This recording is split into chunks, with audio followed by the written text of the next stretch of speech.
Well. Welcome to Paraphobia Radio, everybody. I am super excited for a wonderful guest coming on tonight. And as you can see, we also have somebody new down at the bottom.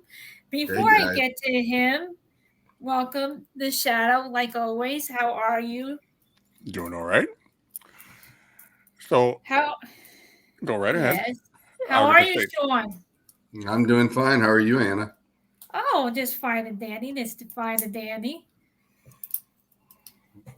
so yeah, go ahead and do your announcements while I get this shared out on Facebook here. Um, sure. So tonight we have a wonderful guest, and it's an honor to have him here. He's really huge with the paranormal field, and he's got a lot going on, and I can't wait to bring him on. But before we do that, we have a new guest with us this evening. I decided to bring in Sean as a third helper only because why not? Why not? Just add more, and the bigger the better, and we'll see how everything goes with that. But anyway, will we tell us a little bit about yourself, Sean?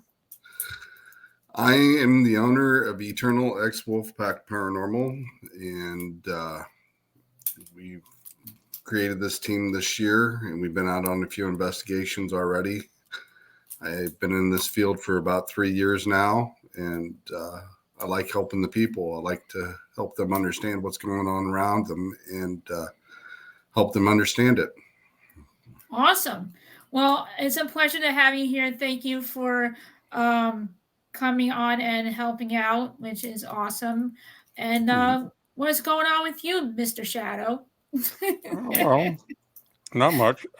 Before I go any further, I do want to make this quick bit.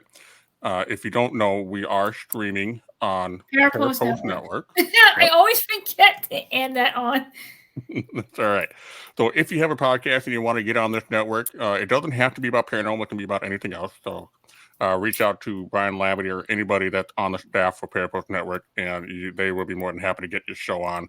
Yep. And also, Anna and I are going to be participating in the Global Ghost Hunt. We will be investigating the famous Palmer House Hotel, and some of you might recognize the Palmer House as being on Ghost Adventures. I've been Yep. there before; it's a great place. So Have not. check. Yep, you want to check out www.globalghosthunt.com. Register your team, register your locations, and all that stuff. Uh, so other than that, I think we're good and we're ready to bring our guest on. All right, Mr. Shadow, won't you announce the guest that we are having on tonight? All right, so tonight our guest is the man behind the Devil's Academy. You've seen it on the Travel Channel, Discovery Play. He's also got his own paranormal team, Paranormal Experience Research Society, which is Mhm. affiliated with the Warren Legacy. And you definitely don't want to miss the show. If you have questions, pop them in the comments and I will get them on. You can ask them questions yourself. So without any further ado, ladies and gentlemen, Bill Slevin. How you Welcome, doing? welcome. Very Thank good, you. very good. I'm Thanks for having me. I'm so happy to have you here. Like I'm super excited. With without me keeping going with blabbing, let's start with you and tell us a little bit about yourself. So, I have been in the field for about 35 years now, actively investigating. I've probably been doing it a Mhm. little longer than that before, I was actually out there. And I have my own team, the Paranormal Existence Research Society. I founded back in I think it was 2013, and we have teams all throughout Florida, Georgia, Nebraska, and the UK, Italy, and Greece. I'm also a regional director for the Southeast U.S. and part of the management team that helps run the Warren Legacy Foundation, that carries Wow. on, the legacy of Ed and Lorraine Warren of helping people across the world. So I've been on. The Devil's Academy was if you haven't seen it, it's a great show. It's about a 2-hour documentary on an event that happened down in Miami in I think it was 1970 or 79. It's a Mhm. mass possession, or they believe it was a mass possession of a school, and it's a really really good show. All right. So real quick, I just kind of want to do some shout outs here for the people in the audience. We have Nicole. Thanks for stopping by, Nicole. We also have, forgive me if I say this wrong, it's Vi, I believe. That's my wife. Yeah. There you go. All Hi, right. nice to meet you. Well, And we also have Nathan Hardister. What's up, bud? And we Yeah, also he's have awesome. Kelly. She's on my team also. There you go. Yeah, you kind of brought the whole crew with you tonight. Yeah, they follow me around and come in and probably say some crazy questions too. That's okay. Be prepared. And we we always are. We also have Pam Harris, who also Hey, does the Pam. work with Sean. yeah, I'm a co-host on her show as well. So, anyways, now I know this is going to sound kind of cliche. You know, you probably get this question a lot. What was the one event that happened in your life that made you decide, okay, I need to be a paranormal investigator? Well, you know, like I always say, back when I started, people didn't talk about it a lot. It wasn't out on the TV. It wasn't, you know, out where anybody really spoke about it. It wasn't in the mainstream. So really for me, I studied and learned as much as I could until I got somebody who got me onto an actual residential investigation. And I always say, even though I talk about it a lot, I always say that's probably my most memorable. It's not the craziest. It's bad, but it just happened to be a rare demonic case that was my first ever residential case. So it kind of slingshotted me into this, and a lot of people may have run away and never come back and do this again. But it just had me. It gave me a lot of answers. You know, a lot of questions that I wanted to get answered. Right. So yeah, it didn't, I mean, I can't say I wasn't scared. I was terrified when this happened, but I left there not wanting to not do this. I found it more as a calling after that to help people. So it was something that definitely, you know, terrified me, but definitely helped me move forward. My wife is also on the team. Wow, that's so you got from finding out for yourself that I need to do this in the paranormal field. So you take that, why into demonology science? Why did you jump into that? Into what? Demonology. Oh, yeah, well, because when I had that first case and it was demonic, I didn't know anything about demons or demonology or anything that can happen like that. Never expected to see it, never expected to experience it. So it kind of, same thing, it kind of made me learn about it because I knew, I mean, we found out afterwards that this case was demonic, but I didn't know the things that happened, what they were and why they were caused, and that they were actually from a demon, you know. Again, these are rare, you know. So I started studying. I started studying more and more to where I was getting called into cases to help determine if they were demonic. You know, I don't. People ask. I say I'm a demonology specialist. I don't use the term demonologist. Just it's a personal choice. Just because I believe that the title is a person of the clergy or was given to you by somebody from the clergy who trained you. So I was never given that title, so I don't use it. That's the only reason. I mean, I kind of do the same thing in a way, you know, where we go in and help determine, but I don't use the title. Right. Gotcha. Real quick, Facebook user is Stephanie. She says hi. Another team member. Georgia. Showing They're up all over. All right. Keep asking questions. What is So the most? Go ahead, Sean. I was going to say, what is the most demonic place you have ever crossed in one of your investigations?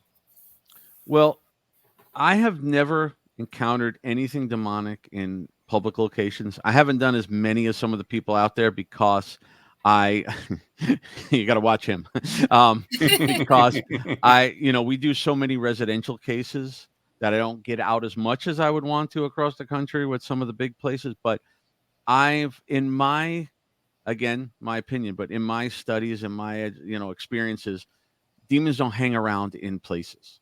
They're looking for people to take over. So the ones I've had are the 7 confirmed cases I was part of. Mm-hmm. They're all homes. They were all residential cases, and they were all pretty terrifying. Like I said, when I go and do regular investigations, I don't get really scared. I mean, there's really, ghosts are not there to harm you. I've been around them. I've been touched. I've been whatever. It doesn't bother me. But when I get called into a case that's possibly demonic, those are the things that frighten me, because you never know what's going to happen. I do them. I don't like to do them. I do them because I want to help the people. But Right. you never know what you're going to expect. You don't know what's been stirred up. You don't know how it's been treated. So you're kind of going in blind, just praying it's not that bad. All right, real quick, just a professional courtesy here, Nicole. She is the host for Supernatural Whisper podcast. So if you guys get a chance, check that out. I want to try to support everybody out here.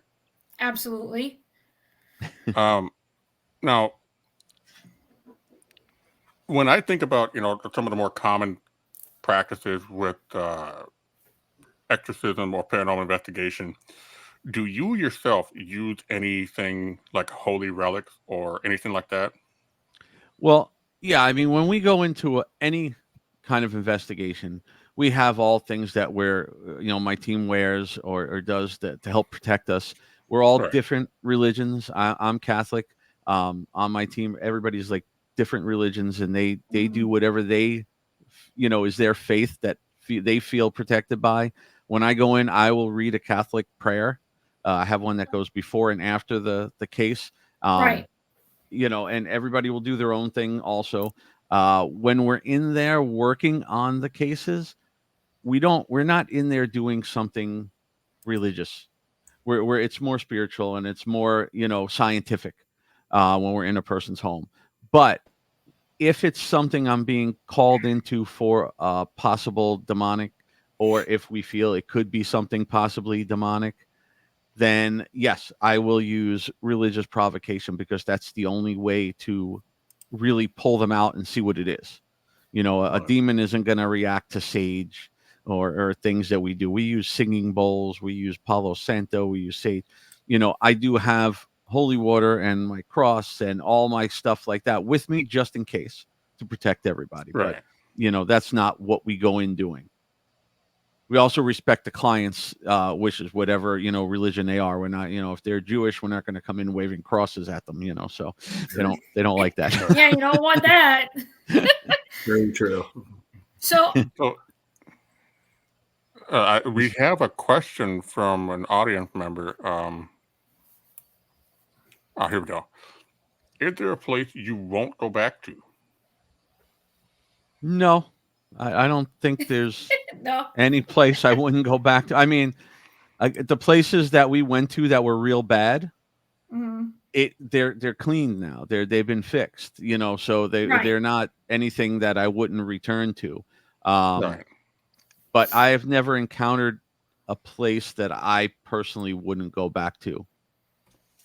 Okay. Even rare, but I have had attachments, and one of them was at the Riddle House up here in West Palm Beach by me, and we go there all the time. So right. Yeah, even after the attachment. So not much that I won't go back to. Right. Well, I find very interesting that I see that you are a empath. How did you discover that? So again, back when I was young, I didn't know what an empath was. Nobody talked about that. I just knew, even when I was real little, something was weird, because for me, with my abilities, I can feel emotions and energy. Okay. And I would be, even say, at like a family party, Christmas, and we're sitting there, and there's, this is the Italian side of the family. So there's 50, 60, 70 people there. And I would feel depressed or sad, and I didn't know why. It wasn't from me. I was picking it up from other people. but it took many, many years before I even learned what that was and where it was coming from, and kind of how to work with it a little bit. Because I would just walk into a place, I would feel energy, I would feel emotions, and I didn't know. I thought I was going crazy. I didn't know what was going on. So Right. it took a lot of research back then. Now it's easy. Everybody talks about it. Right. Yeah. Been there, done that. I'm very gifted. I was born with my medium side, and I can understand where you're coming from with that. So it's easy to control, and sometimes it's not. So it's like, am I really seeing things? Am I not seeing that? Am I going senile? So you question yourself a lot of times. And it's like, I was like, oh, okay, now I understand, because like you said, everybody is talking about it. So Right. you're not going crazy. Right. But you also got to remember, everybody's different on how they interpret that too, because Yeah, like I'm absolutely. empath and clairvoyant, so Yeah. Yeah. And everybody's Yeah. different on what they feel. I mean, I've Mhm. had teammates that I feel like with the energy, I'll feel like a big heaviness. I had team members that feel like almost like an electrical shock. It's everybody has a different way that they, harness their abilities, I guess, that they feel things. It's a little Yeah. different. Yeah. Some people I know don't feel the emotions like that. I feel it. I'll if somebody's nervous, I'll start sweating. Wow. I've learned. I don't know how. People ask me, and I'd be honest with you, I don't know how I turn it off sometimes, but I need to, because like, for instance, I was just talking before about we were just at Orlando MegaCon, and Nice. 190,000 people, and I'm doing panels with 500 plus in the room, and if you don't know how to turn it off, there's Yeah. 500 people in there with all It's types of hitting you at emotions and once. things Yeah. going on. Yeah. You will feel everything, and you will pick up on everything, and it'll totally throw you off on what you're doing. So I don't Yeah. know. I've learned to just kind of shut it down, but I don't know how I do it. I kind of just don't think about it once I do something, and that's how I do mine. I just don't think about it anymore, and it stops. So Yeah. Yeah. yeah. All right. So Nicole wants to ask, have you ever been driven out of a place by a demon? No. Thank God. No. No. I've been knocked across the room. I've been knocked down a few times, and literally thrown across the room almost. But a regular by angry spirits? Nah, I mean, no. I've been touched. I've been, no, not really, not like that. Just in the demonic cases. How about you, Sean? I can't say that I've ever been told, or ran out. They've come across saying they don't like me being there, because some of the things that I can do, but I've never been ran out of one place yet so far.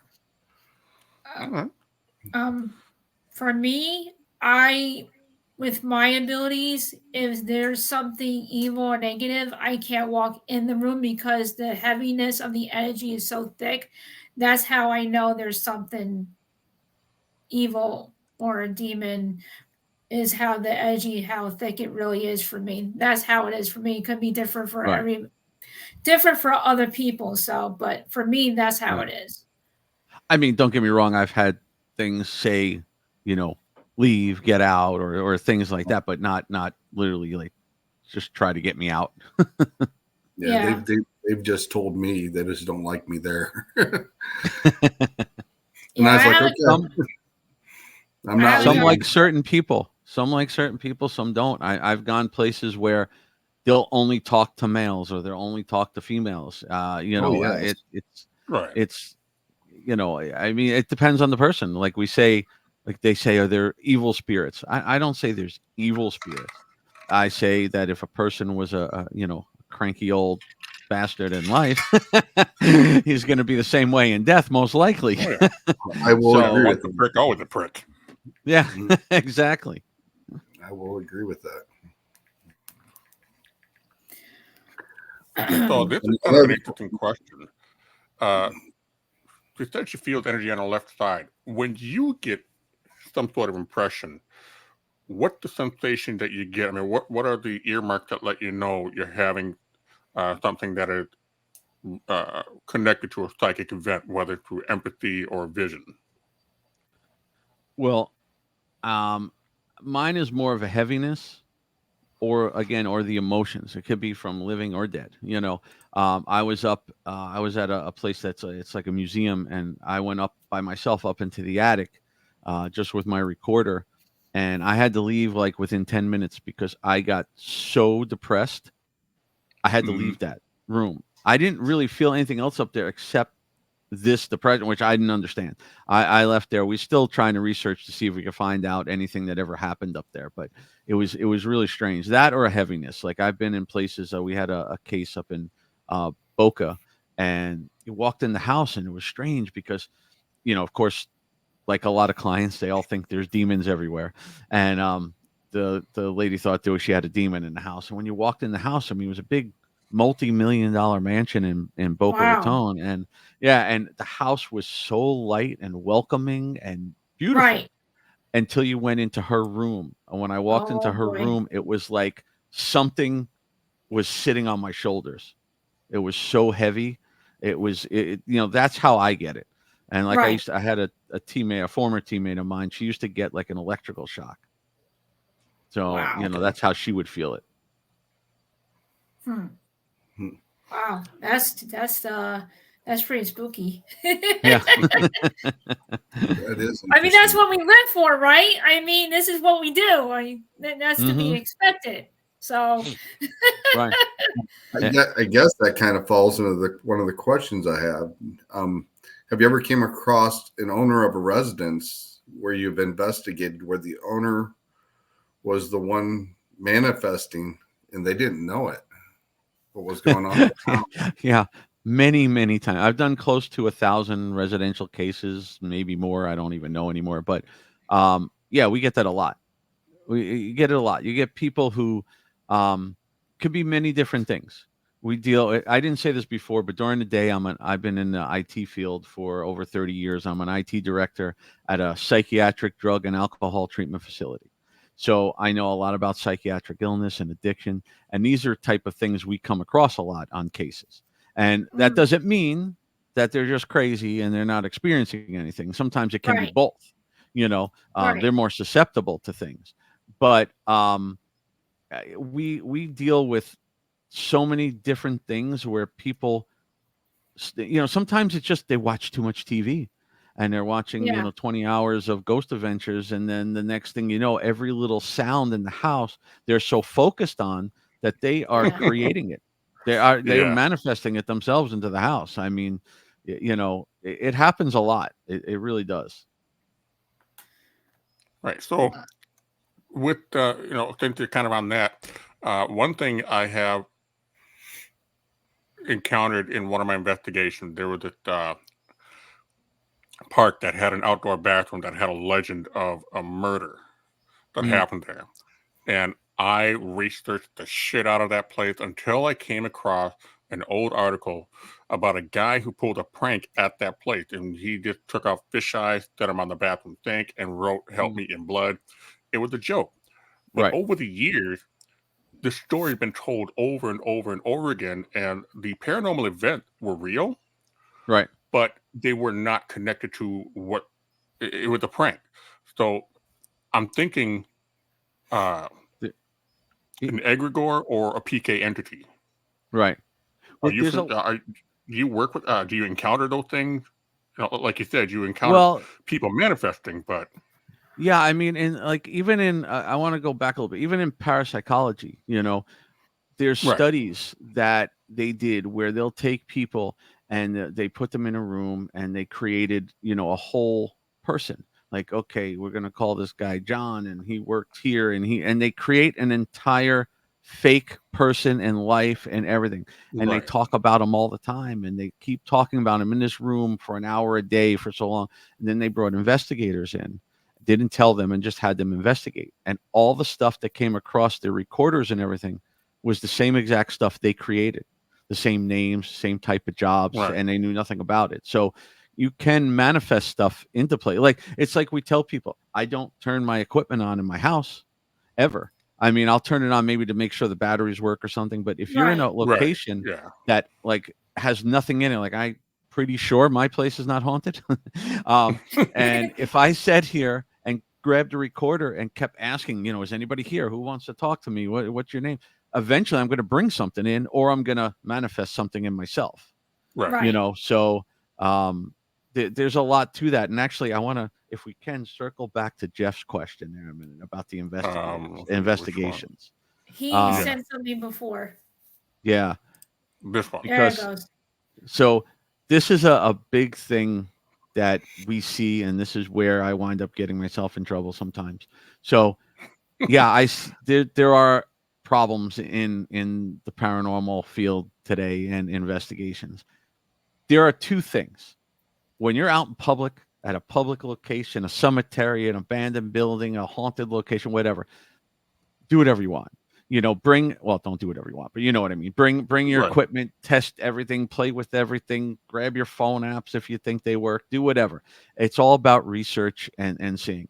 But when you go into a home, there are many, many things that people don't understand that they should not be doing.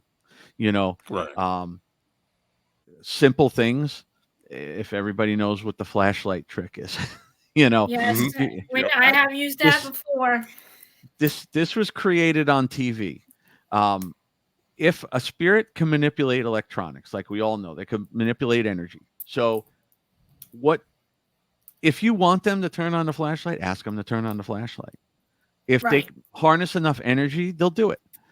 Right. If you take the mag light and you unscrew it to the point where you just break the connection, and then you start asking yes and no questions, it's 100% false, because 1 degree temperature in that room either way will make that mag light expand and contract, which will make it touch for a second and then lose connection for a second, and touch for a second and lose connection. Even some enough airflow can push it because it's so loose, so those type of things should not be used. Like K2 meters should not be brought into a person's home, because when we look for EMF in a person's home, we're not looking for EMF to ask questions or to get evidence of a ghost.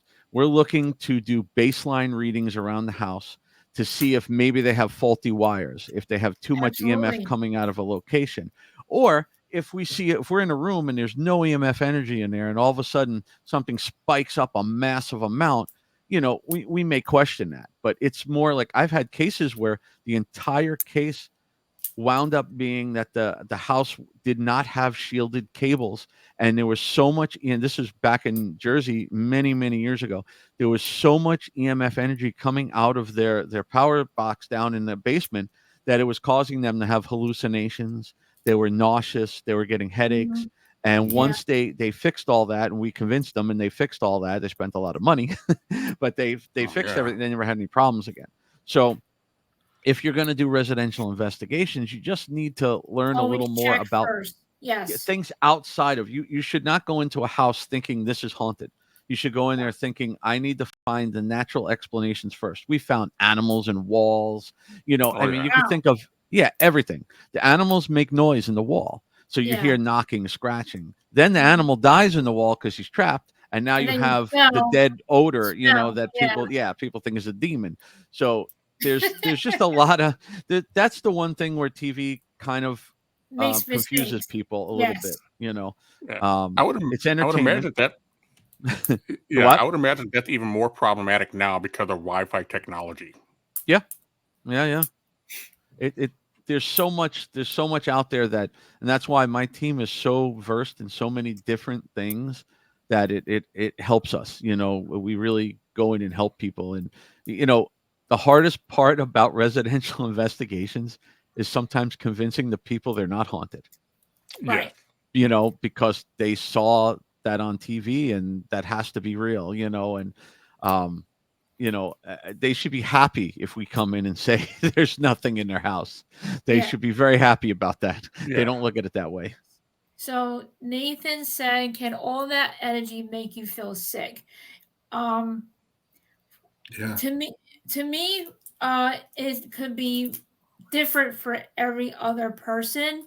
It doesn't have them. All people feel energy differently in certain ways. If you're very highly sensitive, yeah, you could feel it and you can't guess it. It all depends on how the spirit hits you with that specific energy. So that's how you Right. take it.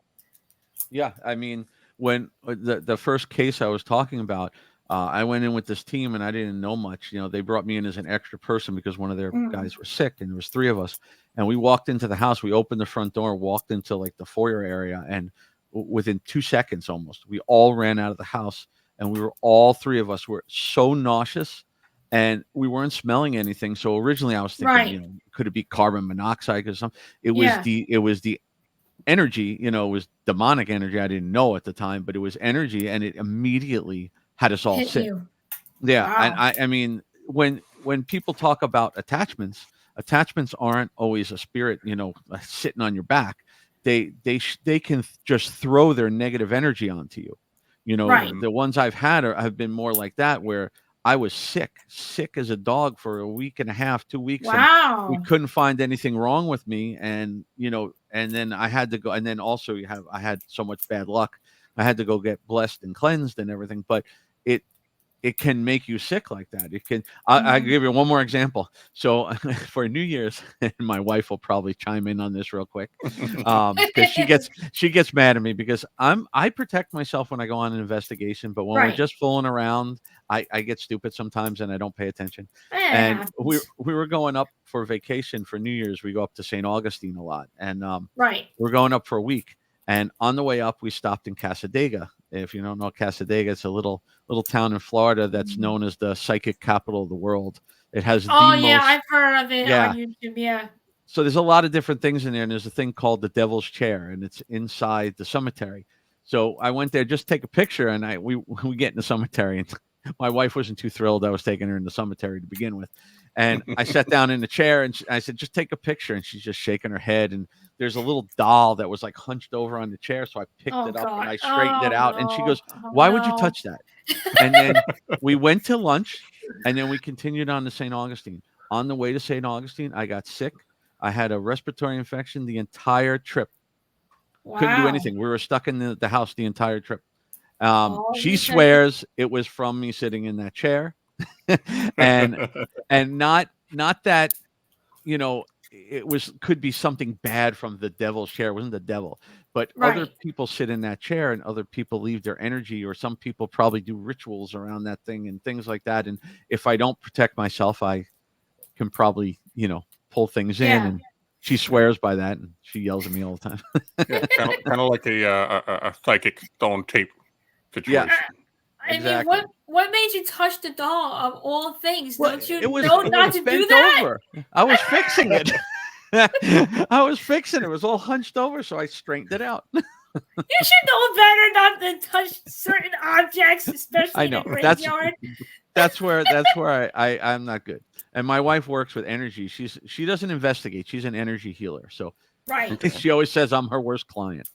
Oh no. So That's awesome though that she does, the yeah. energy work and everything. So where did the Warren's Legacy Foundation come from? So the foundation was originally created by Chris McKennell, who's the grandson of Ed and Lorraine before she passed away.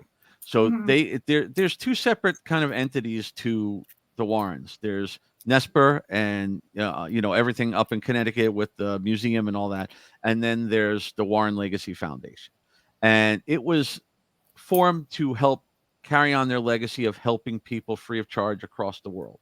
So, Mhm. Chris and Lorraine had set this up originally before she passed away, and then he started finding people around the country, and around the world actually to become members. I became a member, I think it was a little over 2 years ago, and then right away became the regional director of the whole Southeast, and then became part of the management team. And the management team is me, Stephanie, and Jeff. And Mhm. we run most of the daily, operations of the foundation, and we just try to help people in a very ethical way. Like, we have so many people around the world. I think it's about 100 members or so now, and they're everybody on there has been kind of vetted and brought in, and they're very good investigators. They're not just people who are going to go in, running around with all types of equipment and go crazy. It's really to help people. I mean, what we do is very different. It's like how I do it with my own team too. So Right. they're a great foundation. Everybody on there is really great, and even when I have a spillover of cases with my team, I'll pass anything on to there if it's not in our area, or if it's something maybe I don't know if we can handle, we'll pull it in there because we have people that can handle everything in there. Huh. That's So awesome. Pam had a question. What's the advice you give somebody who has never encountered a demon before? Should they Don't encounter one? don't encounter one. um, if here's the thing, if you feel at all that it could be demonic, get out right away and get somebody that knows about it. Don't be afraid ever to ask for help. We ask for help when we need it. Right. Never be afraid to ask for help. This isn't a competition between teams and people, and everybody should be helping everybody. Because if you encounter a demon and you think, okay, I know enough about investigating, I'm going to try to help these people, and I'm going to take out some sage, or some people don't really, I'm just going to throw holy water. You're going to aggravate it, and you're going to put yourself, your team, and the clients in a lot of danger. Yeah. Lots of danger. Most definitely. There's a lot of people I know that have been doing this 40 years and have never seen one. It's not a common occurrence, but you definitely back out and get somebody to help you. Don't attempt anything that you're unsure of ever. Right. I So would agree with that. I see that you have been on one of the episodes, Ghost Asylums in 2015. Yeah. Would you tell us a little bit about that? Yeah. Now, I always tell everybody, I did not go and investigate with those guys. I was brought in because they were doing an episode up at the Castillo de San Marcos Fort up in St. Augustine. So they Okay. had found me because of the evidence I captured at the fort. So they Right. had me come up and talk about one of the photos I captured and some of the evidence that we captured around the fort. So Mhm. they had me on for a little bit at the beginning. It's funny enough, they cut out the whole section, what was the main thing about the photo I captured, and they even had Of the course photo. they I don't know did. why. Yeah, I don't know why they did that, but it's one of those where I've never told anybody. Maybe it's because of how I said it. I did not tell Right. anybody it was a ghost. I just said, in my opinion, I believe it could have been something because we were on this was way back. I want to say it was 2012 or somewhere around there. And Mhm. we were just a couple people on a private tour with somebody who had access to the fort at night outside, and nobody was Okay. allowed on that property. And people could sneak on, but Right. where we took the Absolutely. photo, there was nobody there. And I know because I look around and I took photos, and then I walked right toward the area and I Of checked again. course. I didn't notice the photo until months later, but I knew what was around us and where the person was. There wasn't a lot of places they could have escaped to except into the water or kind of right past us. So it looks like a person literally sitting on the wall leaning against a tree. And it's hard to tell, but it was a really interesting picture because as far as I know, there was nobody there. Where I took it, Right. right after I took it, I walked right down to that area. They made So sure there was again, nobody there. right, Yeah. I was not looking for it because I didn't see the picture at first, but there was no break in where I walked to. So there's Right. no, I feel there's no way they could have gotten away without us seeing them. Right. Oh, So that's we're getting a crazy. lot of questions in the comments here. So, Awesome. yeah, Nicole, you want to know how do you tell if a person is possessed or mentally unstable? Well, it's very tricky, and this is where the knowledge and the experience comes in. Right. There's many different ways of testing things, and there's also, like, if we know there's two things when you work with a client, and sometimes they'll tell you they have a mental illness, sometimes they won't, because Right. they think you're just going to tell them they're crazy, and that's not what we Yeah. do. Some of them don't know. Maybe they've never been diagnosed with it. So Right. the Right. thing is to really fully understand. you have to make sure that they don't have an illness first and get that treated. Because if they have it, so let's say they tell you, I had, I'm on medication for schizophrenia. We'll tell them that we suggest you go back to your, psychiatrist or your doctor and talk to them and explain to them what you're experiencing too, and see if they can change your medication or change the dosage and Right. see if it stops it first. Because, some of the things can be very similar, but there's also a very different thing between a voice calling you down the hallway and a voice in your head Right. telling you to do things. So Right. there's two types of things, and there are a lot of tests that we do if we go into to help determine. Some of them I don't say out on the show, just because then if people hear it, then they know sort of little tricks that we may do to them, just to Right. test things.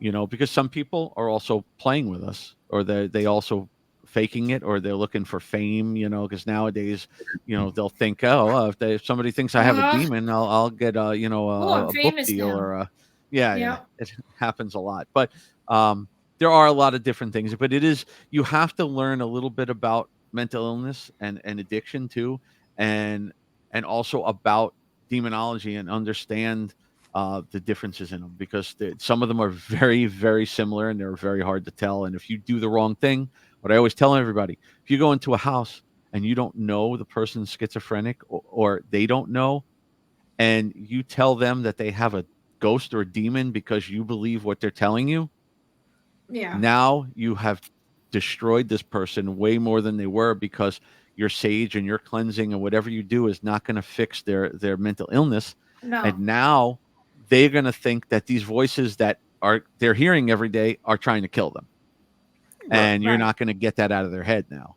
So it's a very tricky thing, and it's one of those things too where you call somebody in and ask for help, Yes. because you don't want to mess with people's lives. It's very tricky, like you said, when it comes to people being possessed and they don't look at, you know, the things, what is really causing the person to be possessed. Like you said, they could be on Right. medication, they could have mental illness and they don't know it, but because, they see all this crap on TV or they're listening to other people, they already think they are possessed, but that's Right. not the case. So you're definitely right on definitely, asking, questions, making sure you know the history first Right. before you even accuse somebody of being possessed. If they don't Re- have white eyes, they're not possessed. That's the right. way I look at it. reach out to another team. Reach out to us. Reach out to the Yeah, Warrens. Anybody absolutely. will gladly help anybody. We would never turn away a team that would come to us asking for help. We'll help That's them in a awesome. second. We don't. There's I've been involved in things over the years with other teams that I was on. It's why I created my own team, where you have so much weird things between teams. People say, "Oh, they're territorial." Like you took a client from our area. We don't Right. charge. We don't make any money. What did we take from you? We're trying to Right. help the people. Nobody's Yeah, making any money on this. It should be for helping the people. That's what it it should be Right. all is. about. Yeah, Yeah. it should. And there's ways to Yeah. make money. I don't care if you want to go do a YouTube channel, you do something. I'm working on my first book that hopefully will be out this year. And, Nice. there's ways to do stuff. It's just, You just got I to do know it. teams that Yeah. charge for investigations, and yeah, you'd What? be That's new surprised. to me. You'd be No, surprised. yeah, I don't charge for, anything. I don't think it's right. So you're Yeah. there to help. You're here to, you know, do the best you can, and that's just it. So, what's Yeah. Yeah. Kelly? My I team don't charge either. Yeah, no, I don't Yeah, I charge mean, either. I know So people that will ask for travel and things like that, and yeah, you know what? I'm fine with that. I'm fine with that, as long as you're not, going crazy with it. But I have no problem with that. But I mean, I personally haven't, but I have no problem with it. yeah, I had an older lady contacted me yesterday that we're going to go investigate their house tomorrow. And she says, "How much do you charge?" And I said, "We don't charge anything." I said, we do it for the experience and to understand what's going on and to help the people understand Right. what's going on in their house. Yeah. Some people are really scared, and they're looking for the correct. You know how many cases we get because of other teams came in and frightened them to death, and then they came in like, "Oh yeah, you have a portal. There's a demon. Sorry, Oh we don't know how to help God. you," and they just leave them. It's Yeah, like, what are you doing? I I don't know. get it. And those are the people that if they really encountered a demon or something, they wouldn't know Yeah. what to do. They'd run out of that house so fast. I mean, for all the years I have been in this field, I have not, knock on wood, come across a demon yet, but I have come across, um, you know, evil entities, but it Yeah. doesn't necessarily mean that it's a demon. But I haven't come across it yet, so I don't want to. Even if I did, I'll be calling you now. Yeah. Hey, Right. let me tell you, like I said, when I get called into cases like that, my first thing is I'm hoping it's nothing. I really am. Yeah, absolutely. Because, Yeah, you don't want yeah, something like that. no, you don't want to deal with it. You really don't. No. I've So Yeah. ran into a few nasty ones myself so far, but we've taken care of it. So yeah. Yeah. So Kelly said that she accidentally turned on the spirit box at her home, Whoops. and immediately a negative entity entered. Excuse me. Yeah. Yeah, You it know, can. I mean, especially somebody who is, a psychic. Mhm. They're like, they're a beacon. So you turn on something in their house and it could come in real quick. Um, it's just one of those things where we tell people. A lot of people laugh at me when they say, "Oh, you don't use the stuff in your house," but you can use it in your house, but then you're going to wind up calling us to come help you because Yeah. something's eventually going to come in there. So okay. So you're kind of talking about the whole thing with mental health and possession. I've often wondered, in certain cases, when you find somebody who is going through some mental struggle, and they are also manifesting some of these events, how hard is it, or have you experienced anything like this, where it was hard to get the person to realize that the problem they were experiencing was all connected to what they were dealing with mentally? Right. And I know, I can't remember if this was a movie I saw or something that I read, but it really got me thinking. How would you respond to a situation where somebody is so convinced that what they're experiencing is not associated with any mental problem, and We that it's we not have them, it all that the time. really is the spirit? It's very often, honestly, it's very often because unless that there's two types. There's the person who is stable and Mhm. they're on a medication that makes them think rationally and they understand that they have an issue.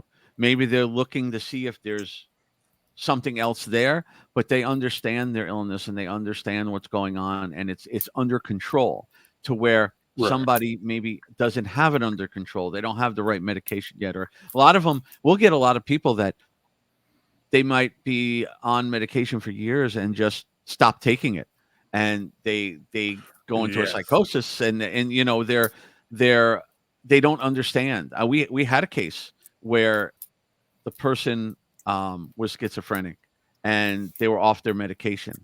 And it took us a lot and got them to take the medication again, go back to their doctor, talk to them, and get back on their medication. And then it all stopped. I mean, this didn't stop, but they knew it was their illness now and not something going after them, you know?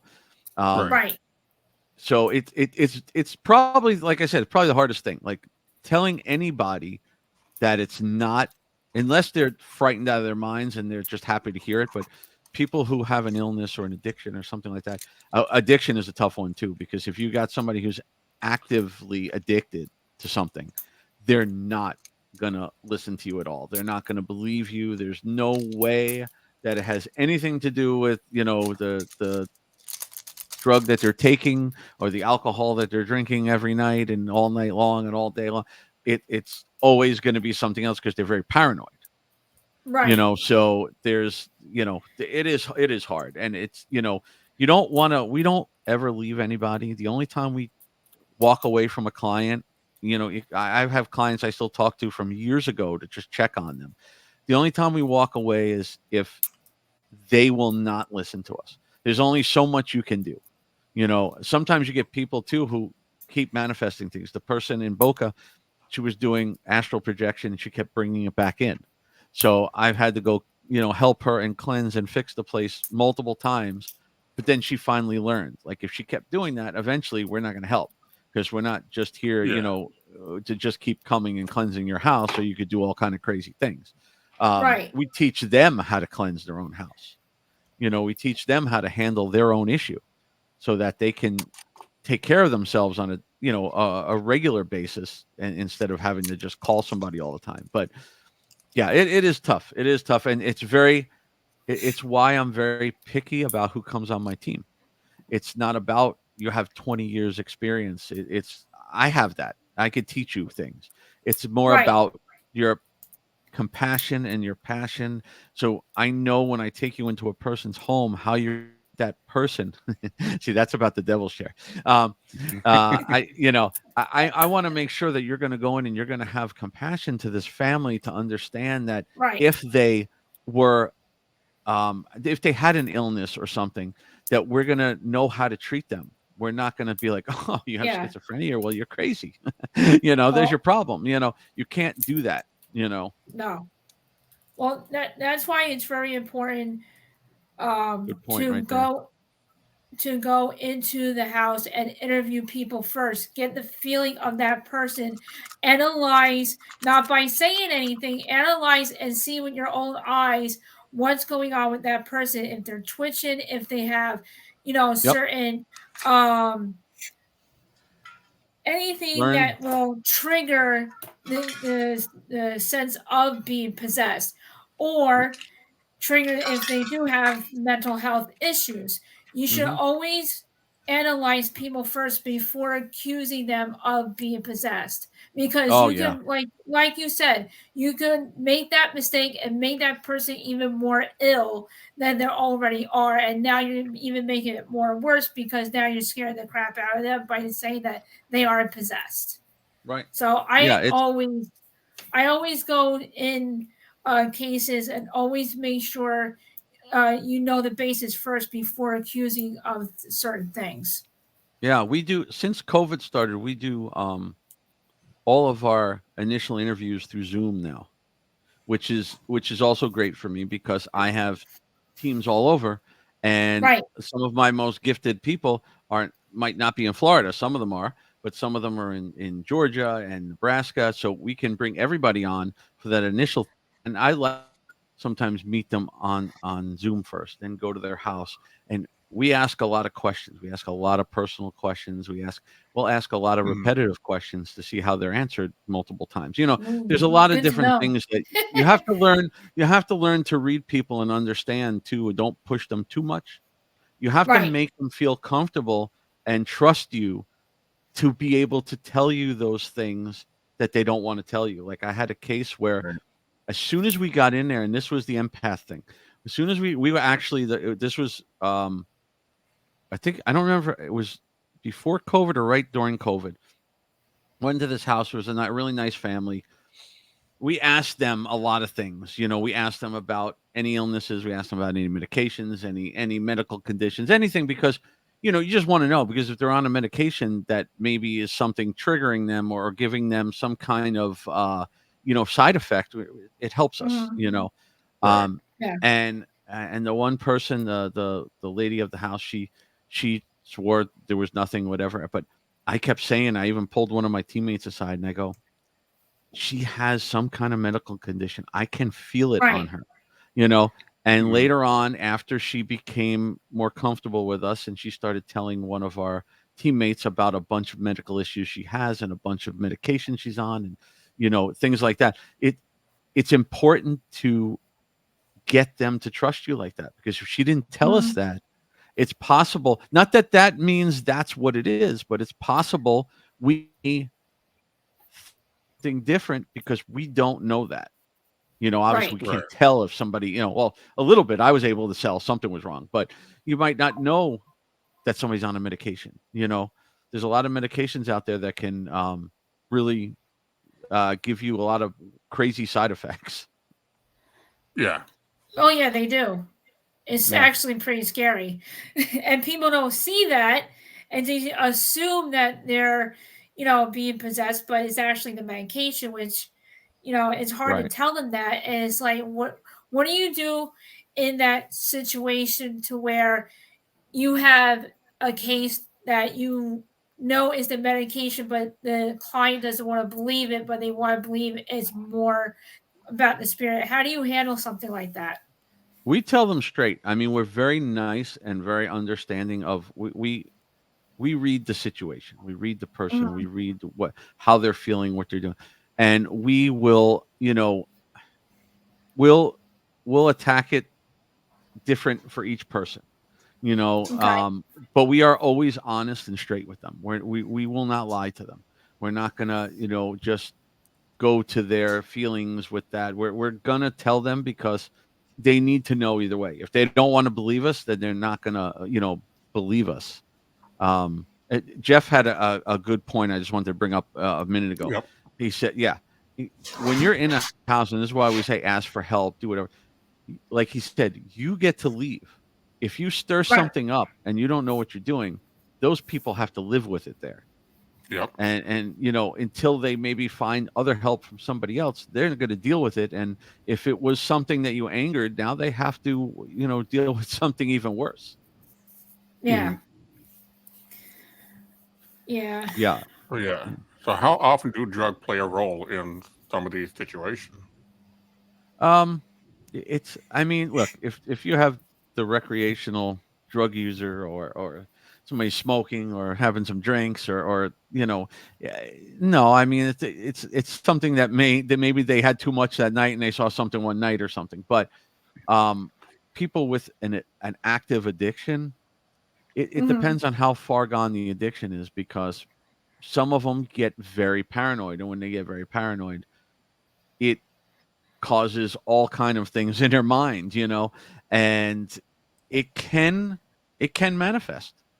There's two things. You can manifest something yourself, or like we're saying before, because you're a bit broken down, um, a little bit oppressed from having an addiction, you're susceptible to a demonic attack or to an Right. attachment or something, Right. because you're already there. So you can bring it in multiple ways.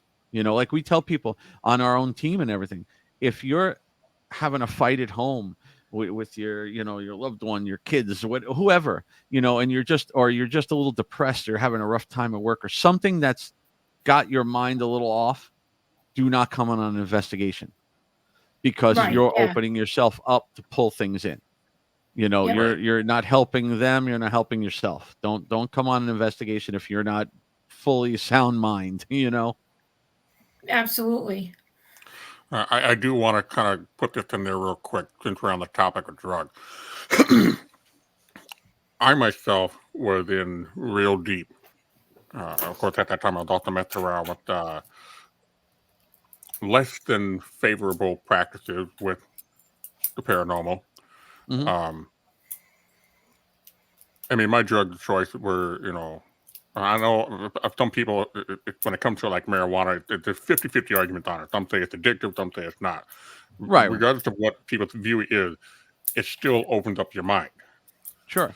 Now, I was also on meth, acid, mushrooms, opium, and I mean, I got in real deep. And when I finally decided to break all that off, I was staying with a friend of mine family, and one night I was swarmed with visions of killing that family, Mhm. even though that's not my nature. That was not who I Right. was. And it scared me so bad that I actually told my friend to drive me to the hospital, and I checked myself into the psych ward. And I was there for 3 days. Right. But they gave me something on the first day, so that the second day, the middle day, it's a complete black hole. I have no memory of being Right. in that hospital. My mom that she talked to me that day, but I don't remember that conversation. Mm-hmm. And so ever since I got out, I made it a point to stay away from the drug. And then I got involved with the paranormal, and it was really in the last 5 years that I started to see the connection between, mental health, drug addiction, and negative paranormal events. Right. And I definitely see where you're coming from when you have somebody that is so deep that they are no longer able to distinguish thought from reality, that it becomes an even more dangerous situation because, like we mentioned earlier, how do you tell somebody that your problem is all connected to you and the only way that Right. it's going to be fixed is by you? Right. And I for mean, anybody who's ever been in addiction, they're not going to believe they have a problem until they have completely lost everything. right. And we see it, like I said, I've been at the place I work at is a psychiatric drug and alcohol treatment facility, and I've been there almost 11 years. And we see it all the time, Uh, we'll see people in and out, and until they're ready and they realize, like you did, you said, okay, I got to go into the hospital because something's not right. A lot of people don't get to that point. A lot of people, it takes many times to get to that point, and Mhm. it is something like it is hard to deal with. Like we've had cases with people that they will not accept it. We had a guy that he was saying, no, he's just recreational. And then he started listing off all the recreational drugs that he does on almost a daily Yeah. basis. And we're trying to explain to him that's not recreational anymore. Yeah. You're in it. Right. And he was saying, the government was hacking his phone. And, when you start getting to that Oh, really God. bad paranoid side, and Yeah. there's no way they're going to listen to you. No way that they're going to listen to you at that point. All you can do is try.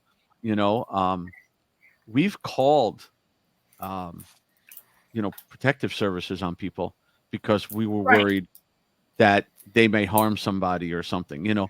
It's a tough call to make. And the people don't appreciate it. But it's something that we're there to help people. So if we feel somebody's in danger, we're going to do whatever we think is right to get them help. But it's a tough situation because if you were there, you're not Mhm. anybody until you're ready to listen to yourself. Right. And when, have you ever gone into a location where it wasn't the spirit or anything like that was a threat? Um, and one example I use is a friend of mine and I went to a place that was reported to be haunted, and we were trying to investigate, and we came across the person who was obviously unstable. He was a military vet. He was suffering addiction. He was homeless, Mhm. which is probably one of the toughest things for me to have to watch because most of my family is from the military. Mm. Right. But he said that, if you don't leave, I'm going to float you down the river. In other words, he was going to kill us. Have Right. you ever come across a situation where you met somebody that was that hostile? Yeah. Yeah. I've had people that, yeah, Wow. absolutely. When they get to that point, they're in a situation that they know there's a problem, but they don't want to admit what the problem is. So they're looking Right. for you to solve it. It's Mhm. got to be paranormal. So you need to come in and fix this. And when you tell them it's not, they don't want to have any part of that. You tell them you need to go get checked out, or you should, check yourself in somewhere. If they're that far gone, depending on what they're taking can make them very, very violent, and if they full on believe that this is something else, or, they are not going to take kindly to what you're saying. They, Right. that's why I advise people now to do the first intake call through Zoom, because you're not throwing yourself into a situation that you don't know about. And investigate everything. When we get a case, we immediately go online and look for background checks on people and reports and try to find everything we can about them beforehand. It's not to judge them, it's to know what we're going into. If you have people, okay, they were in prison, that doesn't mean they're a bad person, but Right. it's good to know that maybe we should talk to them on Zoom first, just to make sure that they are stable and they're whatever. It's very important, because I used to just go to everybody's house, and there's times where we went into houses and we definitely should not have been there. Like you're saying, Right. with people like that can become very, very angry and very violent. You have to know you also have to know how to calm them. And it's funny because I come from two different worlds. So I played hockey for 15 years. I worked as a bouncer on weekends at times.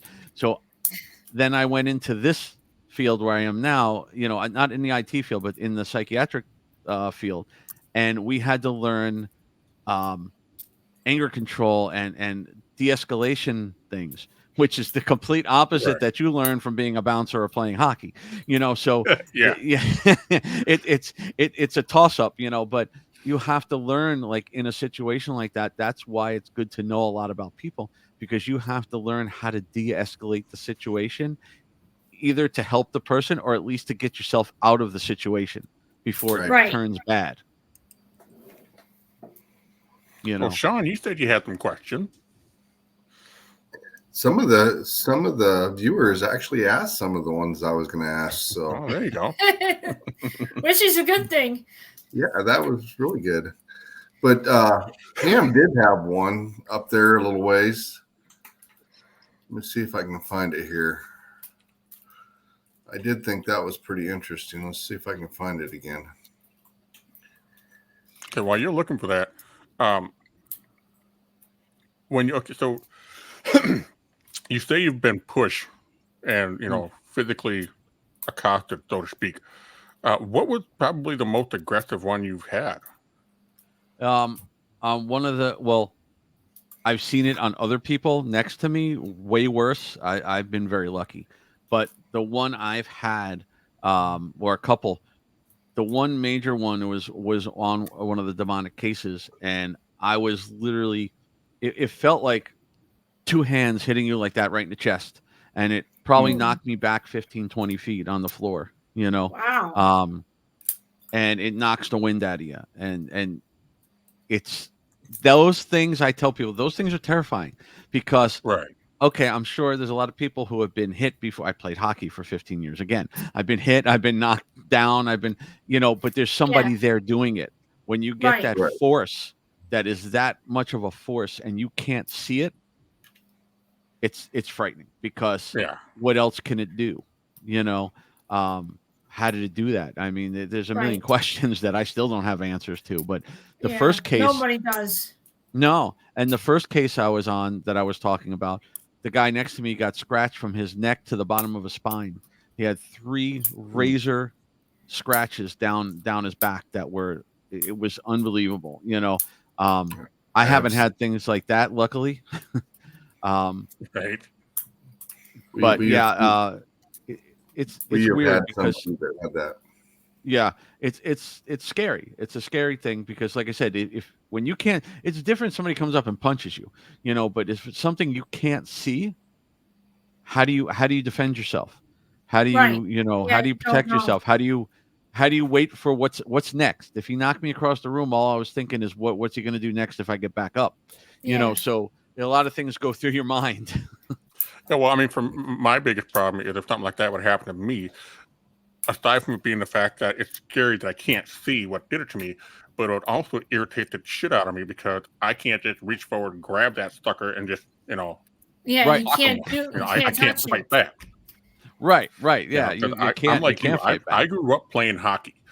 I live in Minnesota. Hockey is like, okay. If you're in Minnesota and you don't play hockey, you're not a real Minnesotan. Right. And I've got old scars from reckless hockey playing, and of course this is the 80s, so we play without helmet to pads, just jeans, jacket. gate Heck, this I stick, used to and let cage it go. fight. So, Yeah. I mean, But I aside from being scary, it would be frustrating to know that I can't fight back. Yeah. That's Yeah. where, and again, everybody has a different outlook on this, but that's where I guess faith comes in and what you believe. Because, for me, Mhm. I study Catholic demonology. So, I believe that's how you go against the demon. That's how what protects you. Um, but you have to believe, you have to, whatever your faith is. Right. But it's not something, like you said, it's not something you can physically grab and hold down and stop. If it starts knocking Look here, you people little around the shit. room, Mhm. yeah, you can't control it. You're just there until it stops doing what it's doing. Yeah. Right. I did find that question that Pam asked. It says Okay. being Catholic, have you ever felt as though the church treats you different from everyone else in the church? Well, it depends. I mean, I don't go into the church and announce what I do. If they know me, yeah. But I have worked with many Catholic priests, and you go to a church and you talk to them and you look for some that can help you in case of cases. You may need them on or blessing houses or whatever, and Mm. some will fully embrace it and want to help any way they can, and some of them won't want to have anything to do with you, depending on what they believe. They're not, they, even though they're Catholic, they will not, they don't want it. They'll go bless a Right. house maybe at the most, but they won't get involved. If you told them, listen, we have a case and it's possibly something paranormal, we want you to come to the house and see, some of them will not have anything to do with it. They were not trained in it either. A lot of them believe you have to be trained the correct way, and there's a lot of, I'm not going to get into that side of it, but there's a lot of exorcists who are not really exorcists, and Right. there's a lot of stuff out there, and that could pull in a lot of other dangers. But yeah, um Mhm. some will definitely treat you differently. you know I mean, Wow. my family's Catholic, and if I would have brought this up when I was younger, they would have not been Have too nothing happy of about this it. stuff. No. I still have some of my family members. It's just like, okay, yeah, whatever. Yeah. Well, um my for, family, they're very strong Christians, and I Mhm. actually have aunt and uncle. Well, my uncle passed away, but I have aunt and uncle that are still pastors. Right. Um, and I've studied under some amazing theologians, which has certainly created a whole Sure. new perspective on my faith. But Right. when Right. when you're talking about Catholicism and you come across a case and you're convinced that something needs to be done, how when you go through, I know that I'm trying to remember. I talked to a demonologist about this, and they explained the process of how they go through the different churches and the different ranks of management in the Catholic Church to get authorization to perform an exorcism, because exorcism in and of itself is extremely dangerous. I mean, Right. there's cases where I, people can become severely injured. right. And there are different things though. There's, like, a lot of the cases I was involved in that were demonic. It was not at the stage of a possession, but more of an infestation and an oppression in the house. Hmm. So you have Catholic priests that will do minor rites of exorcisms in the house, and more of like deliverance type prayers and things like that, to where you don't necessarily need an actual full exorcism to get an actual Catholic sanctioned exorcism. Is not an easy process. You Right. have to go through a lot, and they are going to require, and this is what we tell people, they are going to require many different psychiatric evaluations and medical Right. evaluations and many different things before they would even remotely consider an exorcism. You know, through if you're going through the real channels. There are people out there who do them other ways, but to go through the real channels through the Catholic Church, that's not an easy process. It really isn't. Oh, I I'm mean, sure it's it's, yeah. That's gonna be hard to handle. I can only imagine. Yeah, it's not something you can easily get through, and they're gonna check it out in many ways before. It's not like, Oh Right. yeah, people think, oh, you call somebody, I think I'm possessed. The team comes to the house and go, oh yeah, you're possessed, and then the next day you have an exorcism. It's not like that. It could be a Yeah. Yeah. year before they actually perform it. They're Wow. going to check everything out, because if something happens to that person during that exorcism, they're going to be held responsible. They Mhm. need to make Yeah, sure that, absolutely. yeah, and if the person has a mental illness and it's not something demonic, that the exorcism will totally mess them up, and Wow. could Right. kill them. It's a brutal thing. So there's a lot to that. I mean, So Pam wants to know if you've ever used your ability to help with a missing person case. not me, because I Ooh. don't have those type of abilities. I can have those abilities when I go into a location.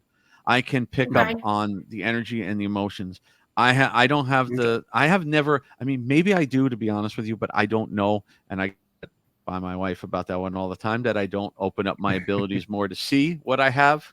I Right. kind of, I should be doing a little more, but um no, I don't have that way to just try to find somebody. I wish I did. If I did, I would absolutely help them if I Right. could. And then we have Nicole with another health question. Um, is it okay to for an investigator to go to a place if they have to? They Um, have to wear like a heart Oh, a monitor. heart. Yeah, wear like a heart monitor. well, that's subjective to the person. It depends on how bad your condition is. If Right. you have a serious heart condition, to where if you get frightened or jump scared, or anything that could raise your heart rate or your blood pressure, it might not be the thing to do, because Right. and if you happen to go into a demonic case, they know your weaknesses. They could play on your weaknesses. Mhm. They can easily mess with you with that. I mean, if you had a heart monitor, I would never go into a demonic case. Never. I Right. always tell my teammates, go with somebody. Don't ever go by Oh, here he themselves, goes. regardless. he Just was because he it's was being good. He was being just good. I'm not just gonna. I'm not gonna comment. just for safety reasons. Right. See, So, he can say it. I'm not gonna say all right. it. Well, Sean, you got any questions? Anna, you got any questions? I mean, because um, you know me, I will run this show I know. until 3 or 4 in He the morning. does. He does. And that's okay. That's fine by me. You can run it all you want. I guess another question I have: what type of protection do you use on an investigation? Do you use like crystals, stones, crosses? What do you Yeah, normally use? I have almost everything I have is blessed by somebody, whether it was a priest, or I have stuff that's been Okay. blessed by bishops and exorcists. I wear bracelets that have crystals. I have my one of many crosses that I have, and we say a prayer before we go in. I have one thing that was given to me that I feel is an extra level of protection. It never leaves this house unless I'm on an investigation or I'm at a lecture. It was given to me Mhm. by Chris McKennell, and it's actually a Virgin Mary medal that was Lorraine Warren's. So Oh, I carry that with me on anything like that. To me, I feel it's an extra level of protection. It's got her energy on it. You know, Right. um, definitely. yeah, so we'll do stuff like that. We have stuff we say before we go in, after we, if it felt like it was something bad, we'll make cleanse ourselves on the way out. But it's nothing is 100%. I wear all this, and I've gotten attachments. Right. They're not something that happen all the time, but it can go through stuff like that. But as much as you I tell people, doesn't matter what religion, doesn't matter what what it is, whatever you believe, that's your faith. So if you Right. believe that necklace of monkey paw that you're wearing is something that will protect you, then it Yeah, probably will. You know, because that, um, yeah, go to whatever it is that you feel comfortable with. Some people in religions, a lot of Catholics and Christians, do not believe in crystals. oh wow, They think that's total, divination, BS. anything like Ouija boards, tarot cards, pendulums, all that stuff. Some of them will not want it. We have people come at us and be like, listen, if you're gonna, we want help, but you do not bring this stuff in our house. Do not do this. Do not do that. Right. You Yeah. got to go by. Of course, you got to, go to what they feel comfortable with. I would never go Right. into somebody's house and start throwing crystals around if they are completely against it, because it's going to make things worse in their Yeah. own Yeah. head. I think it's interesting that you mentioned crystals because I actually make custom rosaries, Hmm. and I just got done making two of these. It's a standard rosary, and the decades are made out of obsidian. Right. The father beads are made out of onyx, and then I have the prayer bead made out of amethyst. Okay. This has the Saint Benedict centerpiece. Right. Now, because I'm just still learning about making rosaries, and I want to make sure that I'm making correctly. What are some of the ideal centerpieces or elements that you would, and this question kind of goes for everybody else out there that might be looking for something like this. What kind of element would you tell people to make sure is in that rosary if they're looking for protection or something that kind of connect with them in their faith? That could be a little bit above me. Again, it goes to whatever the person feels. Everybody's going to have different things. Some of them just want Right. the cross. Some of them want a dictating thing. Some of them want a St. Michael's. Everybody's going to be different with that. I don't think there's anything specific. I have a really nice rosary that I got. What was it? About a little over a year ago when I went to Italy, and it's all lava rock from Pompeii. It has a obsidian cross, and it's a really great piece. It's more, it's going to be specific to each person. I mean, some people, like I said, some people like the Benedictine, some people like Saint Michael, some people like Virgin Mary. Everybody's going to have something different that they feel is better for them. Right. Right. It all depends on what you believe in as well. Yeah, exactly. And what energy you put into them as well. Yeah. Yeah, exactly. So we're already at about an hour and a half. Yep. And I know there's some people that are still asking questions, and I wish I could get to all of them.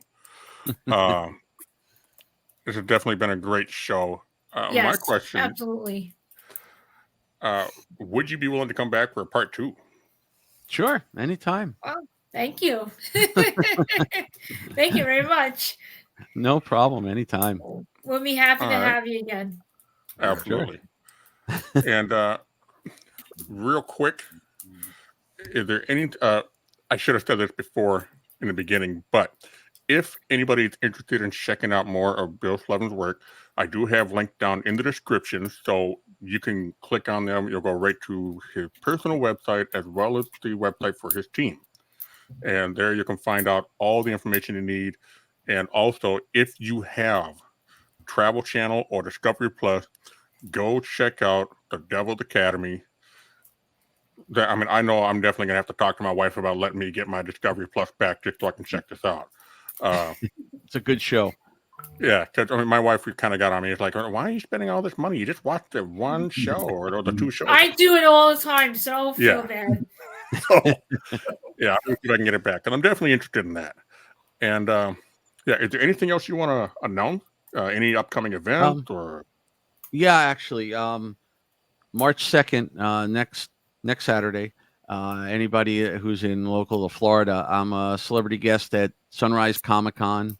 I'll be there all day Nice. Fun. with my booth, and I have a panel at 2:30 in the theater. They give us the big theater. It's a really great little Comic Con. It's run by the city. It's very different, well organized, and it's a lot of fun. It's just one day on Saturday. I think it's from 11 to 6 on March 2nd. And then I have a couple other that I do a lot of events, a lot of shows, but a lot of them aren't confirmed yet for this year. But April, I wrote this down because I'm never going to remember it all. April 20th, I'm going to be up in Pennsylvania at Hillview Manor. It's I'll post it. Look on my site. My site is billslevin.com. It's just my name. And I'm going to be posting it on there. It's going to be a really fun night. I'm going to be up there with Larissa and Joe Frankie from the Warrens, and we're going to be talking about a whole bunch of things, and then we're going to be doing an investigation at the location. In October, I'm going to be up with the same people. Actually, this one has a lot of people. It's called I'm going to get this wrong. It's the Wilson Castle Paracon up in Wilson. It's in Proctor, Vermont. Okay. And that's going to be a fun day. They have a big Paracon during the day, and they're going to have a Roaring 20s masquerade ball at night. It's going to be a lot of fun. So I'll be up. I'll be up in those. I have a bunch more, but nothing's fully confirmed yet. So I'm not going to say much. And definitely keep a eye out for my book coming out sometime this year. I will. Yeah, I would definitely pick it up for you. That's not a problem. Thank you. Oh, you're welcome. And if anybody needs help, if there's anybody out there who's looking for help, they could either contact me through my team site, which is PERSFL.com, or WarrenLegacy.com. Either one of those, you could find the best help you can get out there, really. So if anybody has anything that they're concerned with or they're worried about, just contact us and we'll do everything we can to help. That's awesome. Absolutely. Yeah, we'll make sure we will put all your links and everything, all your events on all the platforms. This is your home now, so you can share anything you want. You're more welcome to it. Thank you. Always, I always make sure all my guests are always more than welcome to have a new home to look forward to, and that's how it is. So. But it was great having you. It really was. Thank you for coming back the second time. I really do appreciate it. I'm glad I didn't miss out. So a lot of great information. Yeah, it was nice meeting all of you. Yeah, I'm glad you enjoyed yourself, and I can't wait to have you on again. Yeah, anytime. Just let me know. Thank you. Yep, thank you very much.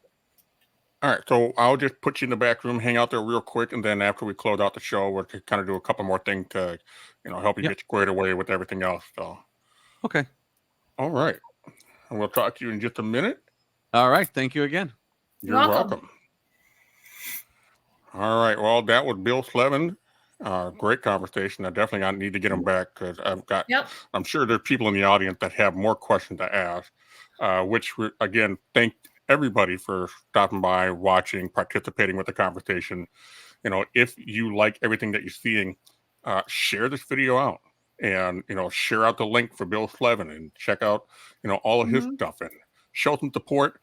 And it's going to take all of us to make the paranormal field something that is respectable and legit and recognized as an actual field of study. Yep, and that's what we're here for. All right, well. I say that's a wrap. Pretty much. Is there anything else you want to say as to close this out? I just want to say thank you, Sean, for coming on with us tonight. It was a pleasure to have you.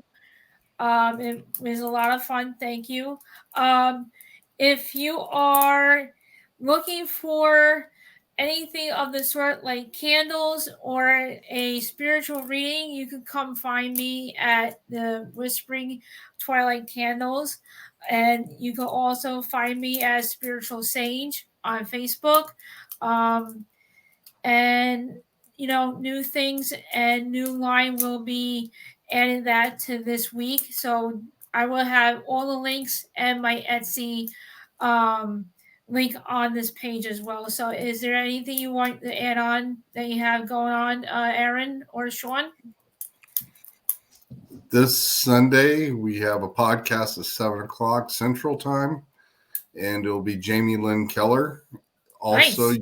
you can also catch me with Pam Harris on Serene Divine. I'm her co-host on that show. And here with Shadow and Ann. All right. Well, I guess that just leaves me to close this all the way out. Yep. And I'll say what I always say: be smart, be safe, and be kind, because you never know, your one act of kindness might change somebody's life. And with that being said, stay spooky.